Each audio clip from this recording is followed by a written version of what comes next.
श्री पशुपतिनाथ व्रत कथा चाय नमः एयूआई। भगवान शिव के भक्तों, आप सभी का इस पावन कथा में स्वागत है। श्रद्धा और विश्वास के साथ इस कथा को सुनने से मन में भक्ति जागृत होती है और भगवान पशुपतिनाथ का स्मरण करने का सौभाग्य प्राप्त होता है। बहुत समय पहले की बात है। हिमालय की तलहटी में एक सुंदर नगर बसा हुआ था। उसी नगर में एक निर्धन ब्राह्मण अपनी पत्नी के साथ रहता था। दोनों भगवान शिव के परम भक्त थे। प्रतिदिन प्रातःकाल स्नान करके शिव मंदिर जाते, जल अर्पित करते और ओम नमः शिवाय का जप करते थे। लेकिन उनकी आर्थिक स्थिति बहुत खराब थी। कई बार ऐसा होता कि उन्हें एक समय का भोजन भी नसीब नहीं होता। फिर भी उन्होंने कभी भगवान शिव की भक्ति नहीं छोड़ी। उनका विश्वास था कि एक दिन अवश्य भगवान उनकी पुकार सुनेंगे। एक सोमवार की रात ब्राह्मण ने सच्चे मन से भगवान शिव का ध्यान किया और प्रार्थना की, हे भोलेनाथ, यदि मेरी भक्ति में सच्चाई है तो मुझे ऐसा मार्ग दिखाइए जिससे मेरा जीवन सफल हो जाए और मैं आपका नाम संसार में फैला सकूं। उस रात भगवान शिव ने स्वप्न में दर्शन दिए। उनके दिव्य स्वरूप से चारों ओर प्रकाश फैल गया। उन्होंने कहा, हे भक्त, मैं पशुपतिनाथ हूं, समस्त प्राणियों का पालन करने वाला। श्रद्धा और विश्वास के साथ सोमवार का व्रत करो, मेरी पूजा करो, शिवलिंग पर जल और बेलपत्र अर्पित करो, एयूएम पशुपतिनाथाय नमः मंत्र का जप करो और मेरी कथा का श्रवण करो। जो भी यह व्रत सच्चे मन से करेगा, उसके जीवन में शुभ परिवर्तन अवश्य आएंगे। सुबह होते ही ब्राह्मण ने अपनी पत्नी को पूरा स्वप्न सुनाया। दोनों अत्यंत प्रसन्न हुए और अगले सोमवार से व्रत का संकल्प लिया। सोमवार के दिन वे ब्रह्म मुहूर्त में उठे, स्नान किया और स्वच्छ वस्त्र धारण किए। उन्होंने शिवलिंग का गंगाजल, दूध और जल से अभिषेक किया। बेलपत्र, धतूरा, चंदन और पुष्प अर्पित किए।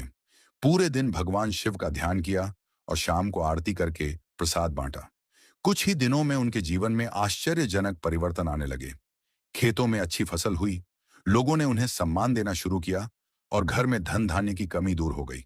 सबसे बड़ा परिवर्तन यह था कि उनके मन में अद्भुत शांति और संतोष का अनुभव होने लगा। उसी नगर में एक धनी व्यापारी रहता था। उसके पास अपार धन था, लेकिन परिवार में हमेशा कलह रहती थी। उसके पुत्र आपस में लड़ते रहते थे और व्यापार में भी लगातार हानि हो रही थी। वह चिंता में डूबा रहता था। जब उसने ब्राह्मण के जीवन में आए परिवर्तन के बारे में सुना, तो वह स्वयं ब्राह्मण के पास गया और पूछा, आपके जीवन में इतना बड़ा परिवर्तन कैसे आया? ब्राह्मण ने विनम्रता से कहा, यह सब भगवान पशुपतिनाथ की कृपा है।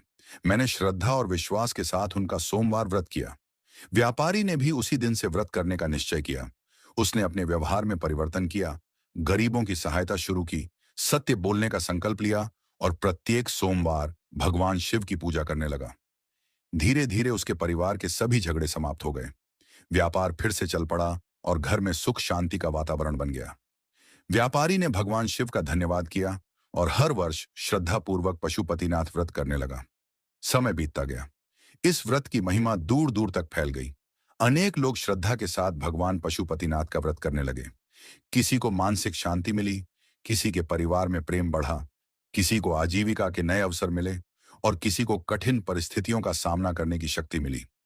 तब से यह मान्यता है कि जो भी व्यक्ति भगवान पशुपतिनाथ का स्मरण करते हुए श्रद्धा, संयम और सदाचार के साथ यह व्रत करता है, भगवान शिव उस पर अपनी कृपा बनाए रखते हैं और उसे धर्म के मार्ग पर चलने की प्रेरणा देते हैं।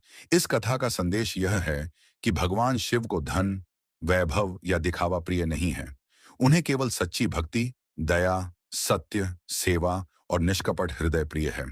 जो व्यक्ति इन गुणों को अपनाता है, उसके जीवन में आध्यात्मिक उन्नति और मानसिक शांति का मार्ग खुलता है। आइए अंत में सभी मिलकर भगवान पशुपतिनाथ से प्रार्थना करें, हे देवों के देव महादेव, हम सभी पर अपनी कृपा बनाए रखें। हमारे मन से अहंकार, क्रोध और लोभ को दूर करें। हमें सत्य, सेवा और भक्ति के मार्ग पर चलने की शक्ति दें। हमारे परिवार में सुख, शांति और सद्भाव बना रहे। बोलिए भगवान पशुपतिनाथ की जय।